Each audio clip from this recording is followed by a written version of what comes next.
اسرائیل نے لبنان میں بڑے پیمانے پر جارحیت کے نئے سلسلے کا آغاز کر دیا۔ صہیونی وزیر اعظم نیتن یاہو نے اپنی افواج کو حزب اللہ کے خلاف کارروائیاں مزید تیز کرنے کا حکم دے دیا۔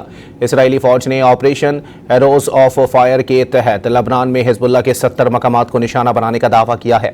صہیونی افواج کے مطابق جنوبی لبنان کے مختلف مقامات پر حزب اللہ کے 10 ہیڈ کوارٹرز، اسلحہ گودام اور انفراسٹرکچر تباہ کر دیے گئے۔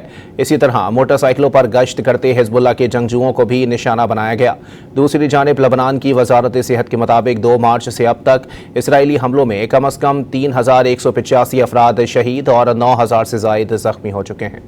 اسرائیل نے لبنان میں بڑے پیمانے پر جارحیت کے نئے سلسلے کا آغاز کر دیا۔ صہیونی وزیر اعظم نیتن یاہو نے اپنی افواج کو حزب اللہ کے خلاف کارروائیاں مزید تیز کرنے کا حکم دے دیا۔ اسرائیلی فوج نے آپریشن ایروز آف فائر کے تحت لبنان میں حزب اللہ کے 70 مقامات کو نشانہ بنانے کا دعویٰ کیا ہے۔ صہیونی افواج کے مطابق جنوبی لبنان کے مختلف مقامات پر حزب اللہ کے 10 ہیڈ کوارٹرز، اسلحہ گودام اور انفراسٹرکچر تباہ کر دیے گئے۔ اسی طرح موٹر سائیکلوں پر گشت کرتے حزب اللہ کے جنگجوؤں کو بھی نشانہ بنایا گیا۔ دوسری جانب لبنان کی وزارت صحت کے مطابق 2 مارچ سے اب تک اسرائیلی حملوں میں کم از کم 3185 افراد شہید اور 9000 سے زائد زخمی ہو چکے ہیں۔